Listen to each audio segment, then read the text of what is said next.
Okay, so I didn't get the notes on Friday online, so I'm going to post them online right now. Today we're talking about light and quantized energy. So what the heck is light? Light is actually a form of energy. Okay, it is a unique type of energy. Describing light takes at least two different models. One light as a wave and the other one as light as a particle. So when I talk about light as a wave, I'm going to refer to it as electromagnetic radiation. And when I refer to light as a particle, I'm going to call it a photon. In reality, light is neither of these. It's actually both of these at the same time, which is hard for human beings to wrap their heads around. But it has qualities that are wave-like, and it also has qualities that are particle-like. There are some things about light that we can't explain using particles, and there are some things about light that we can't explain using waves. So we have to talk about it two different ways, but it's some sort of combination of both. All right, so let's talk about waves for a second. A wave is anything which, let me get a slide here.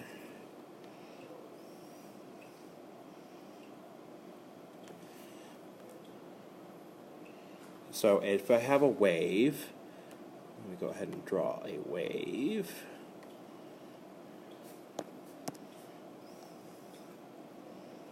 Oops. It's not responding very well. Hold on.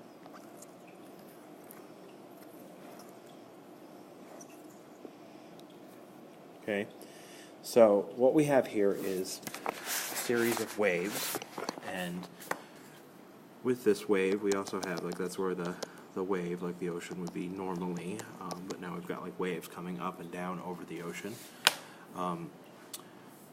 Right here we have what are called crests, right, or peaks, and right here we have what are called troughs. So a crest is anything that goes above the normal, and a trough is anything that goes below the normal. And this line is where the water would normally be. There are two properties that I want to discuss. The first one is called wavelength. Wavelength is just the length of a wave. Alright, so all you have to do is pick two spots on this wave, wherever they might be. So we could pick here, and then go to the next wave and pick the same spot. That would be the length of a wave. Now, it doesn't matter which spot you pick as long as it's the same. So you can also measure the wavelength by using the troughs, or you can measure the wavelength by using the same spot when it hits the middle. All of those should be exactly the same length. Wavelength is length of the wave.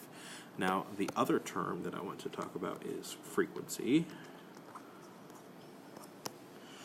Frequency is how many waves you have.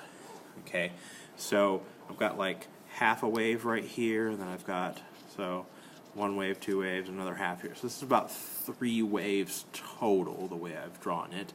And let's say this took about a second for these waves to go by me.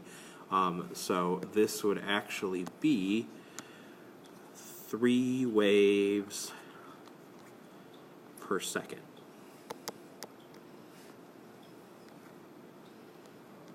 Okay, these are measured in per seconds, also known as hertz.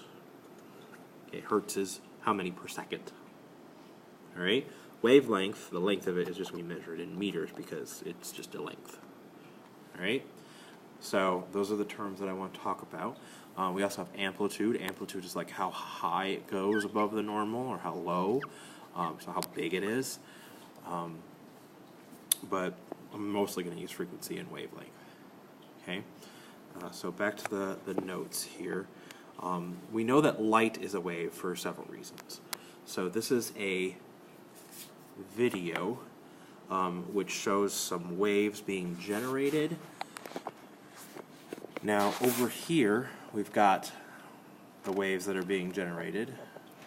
Where's my thing? Hold on. This is the video, it's not actually showing up. So over on the right we've got waves that are being generated, and they are up and down, like they're parallel. This machine that's generating these waves is generating parallel waves. You can see the troughs because those are where it's like dark and shadowy, and you can see the peaks because that's where it gets a little bit lighter. All right, now there, right here in the center, we have this wall. All right, so there's a wall there in the center, which blocks the waves from getting to the other side of the tank. And in the middle of this wall, there's a tiny little hole. Now, as the waves go through that hole, bring it back here, the straight waves go through that hole, and as they do so, they'll actually bend. So they'll get weaker because it's just a small hole, but they actually bend and turn circular as they make their way through that hole. This phenomenon is known as diffraction. It's the bending of waves around an edge. Diffraction. So if we have an edge and we have a wave go through that edge or through a hole, it'll actually bend as it goes around that edge. Light will actually do this. So if you have light go through like a prism or something like that, the light will actually bend as it goes through the prism, as it goes through the different edges in the prism. Prisms only work if they have lots of little edges to kind of cause the light to bend around, so they have to be like flat, straight edges that cause that light to bend, and then you'll actually get the light to bend and create like a rainbow, or you'll actually get to spread out. You can do that with a lens as well. You can get the light to go through a lens and it'll bend as it goes through that lens and spread itself out or even concentrate itself. So that's called diffraction. The other way that we know that light is a wave is due to this phenomenon right here. So this time we've got two waves being generated. We've got one being generated up above and the other one being generated down below. Now these waves are already circular, but the thing is that with these two waves, they meet and they actually interact with each other. Okay? So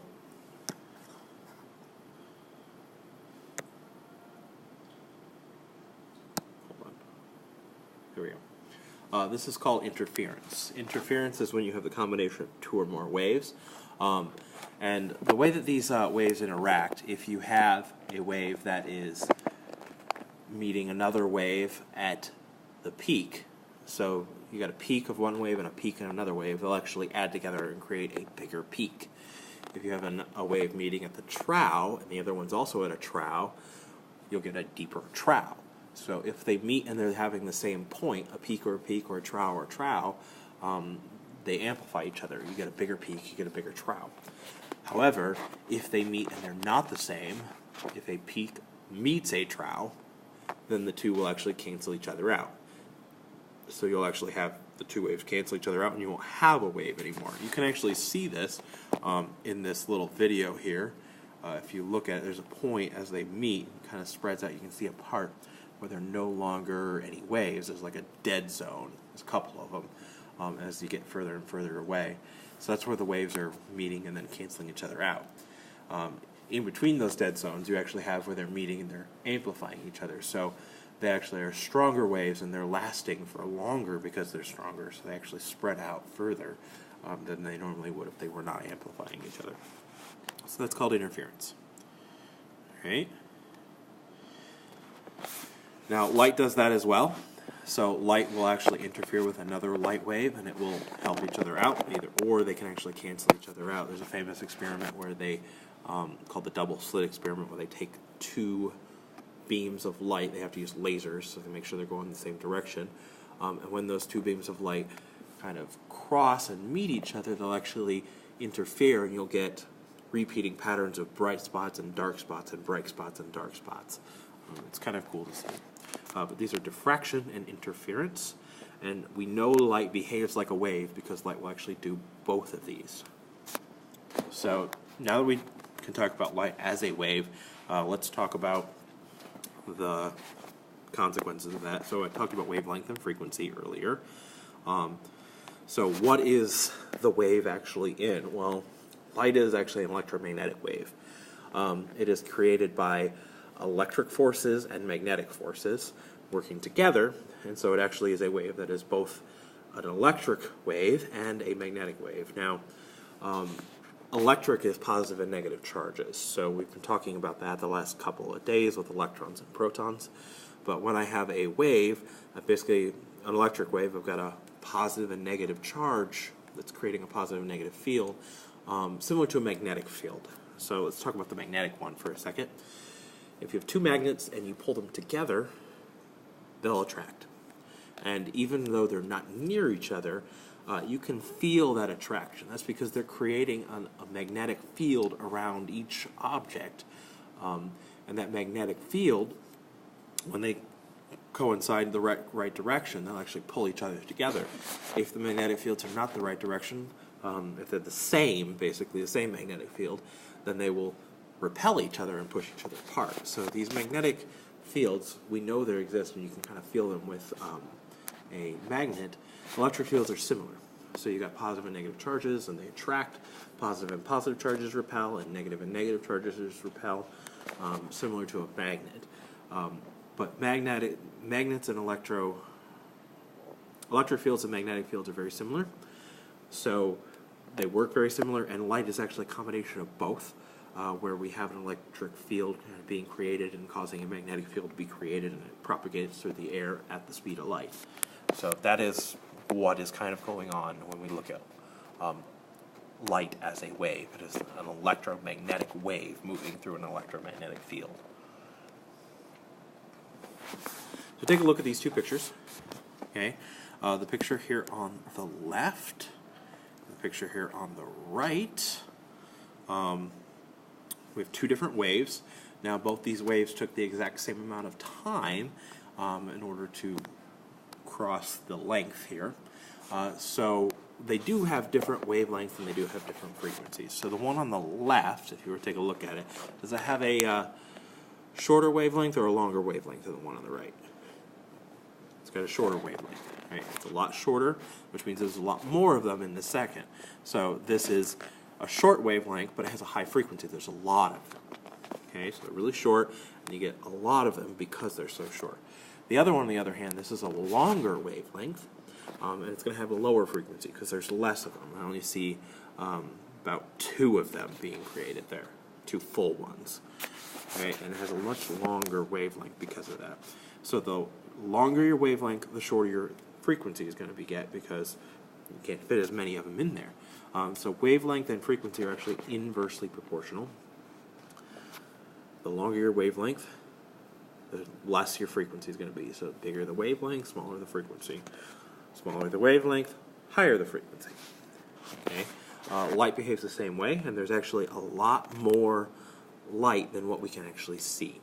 So the light that we can see, you can see a bunch of different colors, but the ones that we can see are red, orange, yellow, green, blue, and violet.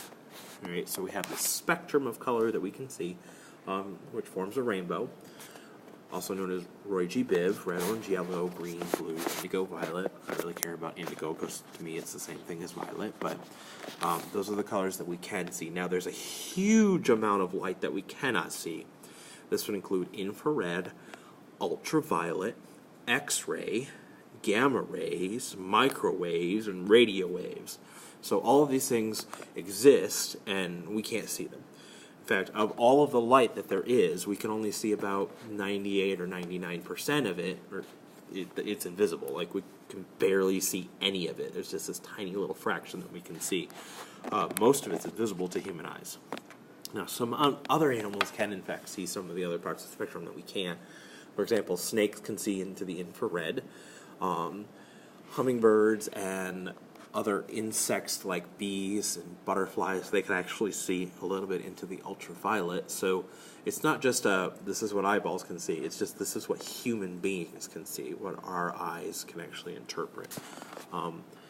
Now, of all of these things, the radio waves over here on the left, they have the longest wavelength. Radio wavelengths are extremely large. Sometimes they can be like football fields long.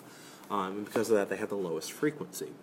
And as you move from the radio waves up to microwaves, they get shorter and shorter, so higher and higher frequency. And then you get to infrared, and it gets even shorter, higher frequency. And then you get to the visible. So red light has the longest wavelength of the ones that we can see, and violet has the shortest wavelength that we can see. So red light has the shortest frequency, and violet light has the highest frequency, and it goes in order: red, orange, yellow, green, blue, and then violet. After violet comes ultraviolet, and then X-ray, and then gamma ray has the shortest wavelength. It's just picometers long, and it is the highest frequency, an extremely high frequency. Okay.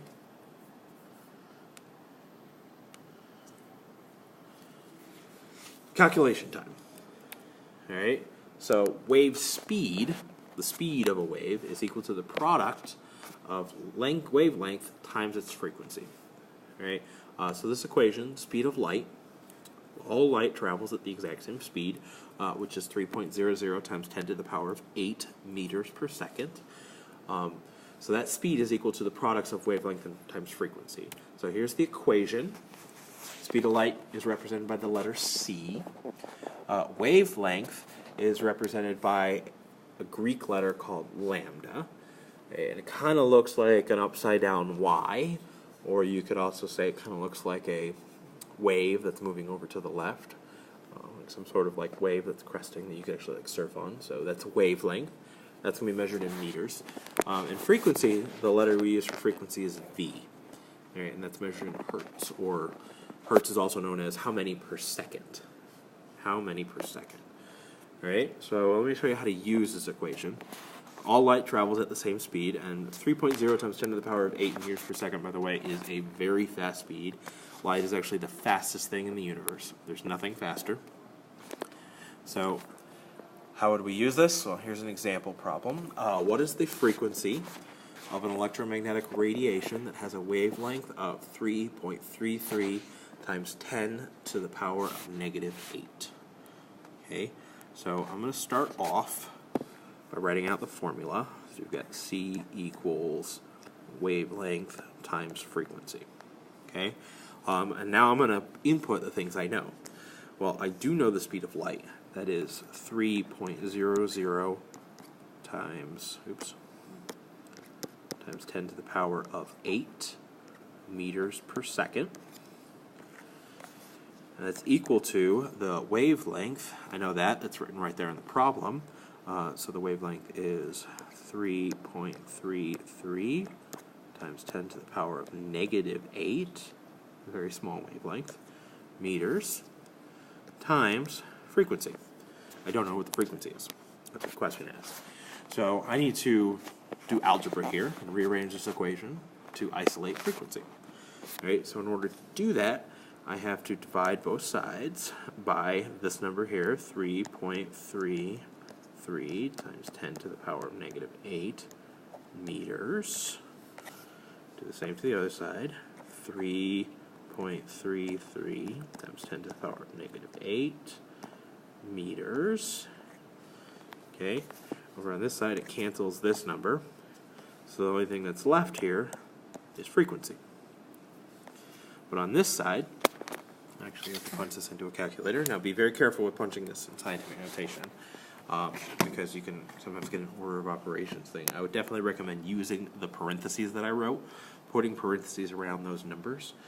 So we got 3.00 to the power of 8 divided by 3.33 times 10 to the power of -8.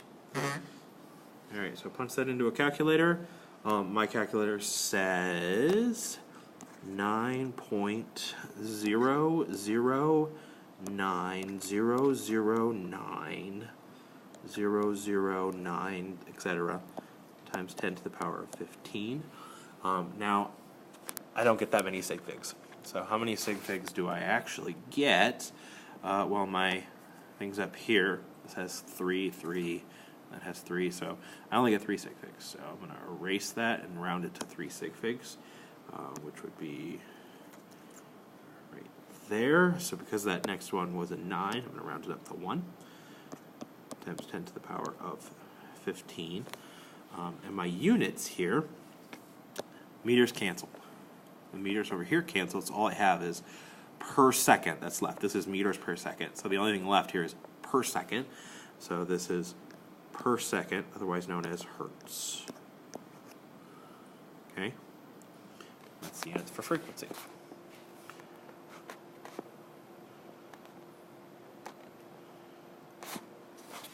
All right, so light is a wave, but it can also be thought of as a particle. So what I have kind of drawn here is if you have a bunch of beach balls kind of floating on the water, and a wave comes along, those beach balls are going to go up and down, and up and down, and up and down. If you have a high frequency wave, they're going to go up and down really, really fast. And if you have a low frequency wave, they're going to go up and down kind of nice and slow. Okay, if you have a big wave, you're going to have them kind of fly off really, really fast. And if you have a small wave, they're going to still go up and down, and they might bounce a little. But what I'm trying to point out here is waves always affect objects the same way. It's just to what extent they're going to affect it. Like these beach balls floating on the water, it doesn't matter what the wave is. It doesn't matter if it's a high frequency or a low frequency, or it's a big wave or a small wave, or what the wavelength is. Those beach balls are going to go up and down no matter what. Okay, and that's true for basically everything with waves. Waves always affect things. That's what it is. They just always affect things. But light doesn't always affect things. So I had this demonstration here where I had some glow paper, which is like glow tape, and I took it and turned off all the lights, and we shined different colors of light at that glow paper. White light made it glow. Okay, so it glowed nice and bright when you shined white light at it. Then I shined red light at it, and it did not glow at all. Red light does not make that glow paper glow at all. And then I even took like a laser pointer, which is red, which is the brightest red light that I could get my hands on, and that doesn't even make it glow. Like, that is a very, very bright light with a lot of energy, and it's just not possible to make that glow. But all I had to do to make it glow, though, is I had to get something that's a color that's a little higher. I took a blue light, and I shined it on that glow paper, and suddenly the glow paper would actually glow. So blue light, doesn't even matter how bright it is, as long as it's blue, it causes that paper to glow, whereas red light never makes it glow. Doesn't matter how bright that red light is, it will not glow in red light.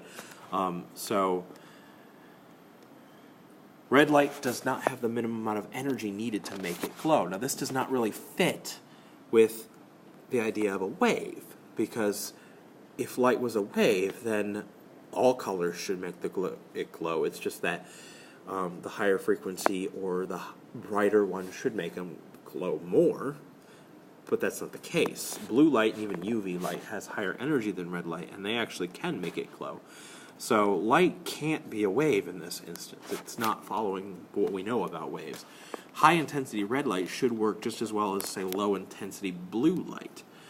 Therefore, light isn't really a wave. It actually comes in particles of energy. Like, the idea here is that if I have light shining on it, the light is coming as little packets of energy, little particles of energy. Let's say red light has 5 units of energy. Okay, so every time I get a photon of red light hitting the paper, it gives the paper 5 units of energy. But it's not going to glow unless it gets at least 8 units of energy. Okay, so I can shine red light on it all day. Every time the red light hits it, it's only getting 5, which is not enough energy for it to glow. But as soon as I get a single photon of blue light, that blue light does have enough energy. So we've got the red light hitting it. It does not matter at all how much red light I shine, because none of the red light, none of those particles have enough energy. They're just not enough to make it glow. But if I shine blue light or green light or UV light at it, those do have enough energy, and so it does glow. Anything above that minimum threshold will make it glow, but it has to be each individual particle. This phenomenon is known as the photoelectric effect. When you shine light on a material, energy, light or electrons, can be ejected from the surface of the material. And it doesn't matter like how bright it is. The only thing that matters is the frequency of the light, what color it is. So each individual color is like a little particle of light shining on it, and it contains this much energy. and it needs a minimum amount of energy for every little particle of light that hits it. It's not how many particles hit it, it's each particle, how much energy does it have. So you can kind of envision light as a particle hitting it. Okay, so we call these little particles photons. So a photon is basically a little tiny bundle of energy. Remember that light is energy. So it's a particle of energy, basically, that hits it. Now, we know that light does have frequencies and wavelengths and things like that. So we do talk about frequency when we talk about photons. Blue light, of the ones we can see, blue and violet have the highest energy. So they're the highest photon, the most energetic photon. Whereas lower colors like red has a lot less energy. Things like infrared have even less energy, so we can't even see them, but they don't have enough energy to make it glow at all. The idea here, though, is we can use frequency to talk about energy. If it has a higher frequency, it has a higher amount of energy. And this actually was first proposed by Einstein, this idea of photons and the photoelectric effect. And he also came up with an equation. Okay, so energy is directly proportional to frequency. So as you get more and more, a higher and higher frequency, you get higher and higher energy. So he came up with the equation energy is equal to H times V. Now H stands for Planck's constant, which is a number that a guy named Planck measured. It was named after him. It's literally just a number. Right, so H stands for the number 6.626 times 10 to the power of negative 34 joules times seconds.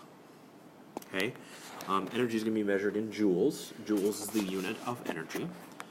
Right, so energy is equal to Planck's constant, which is that number, 6.626 times 10 to the negative 34 joule seconds, times the frequency. And the frequency, once again, is measured in hertz, or how many per second.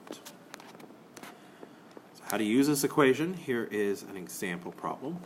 What is the energy of a photon of light, red light, that has a frequency of 4.48 times 10 to the power of 14 per second? So that means we have 4.48 times 10 to the power of 14 waves in a second. Okay, that's how many the frequency is. So I'm going to start with my equation again.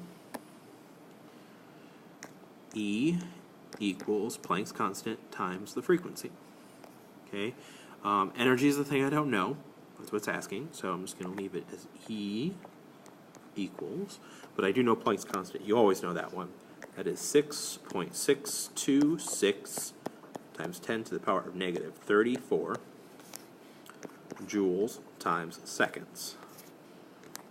Okay, put that in parentheses because it's scientific notation. It's easier to work with. Times the frequency, which is in the problem, 4.48 times 10 to the power of 14 per second. Okay, all you got to do is plug this into your calculator. So do that really quick. 6.626 times 10 to the power of negative 34 times 4.48 times 10 to the power of 14. Okay, so energy, the thing we don't know, is equal to those two numbers multiplied. I'm getting 2.96844 times 10 to the power of negative 19 units. We have joules times seconds times per second, so that is actually going to cause the seconds to cancel, so we'll be left with joules, the unit for energy. Alright, now I don't get this many sig figs. This has 4 sig figs and this has 3 sig figs, so I have to round this to 3 sig figs. So this would be 6.8, so I'm going to round that to 7.97 times 10 to the power of 19 joules. Okay, so the big takeaway from this is that light is actually two different things, and it's kind of hard to wrap your head around. It's both a particle, which we call photons, and it is a wave. Right? This is called the dual nature of light. So light has characteristics of both waves and particles. I like this drawing because we've got particles coming out, little particles of light flying through the air and hitting things, and that kind of fits with what we see when we have energy being transferred. But we also have the idea of wavelength and frequency. That's a big part of it. So we've got waves. Light is actually a wave that's propagating through the air. Electromagnetic waves propagating through the air, creating electromagnetic fields. Okay, so those are the really big ideas from Friday's lecture. Okay?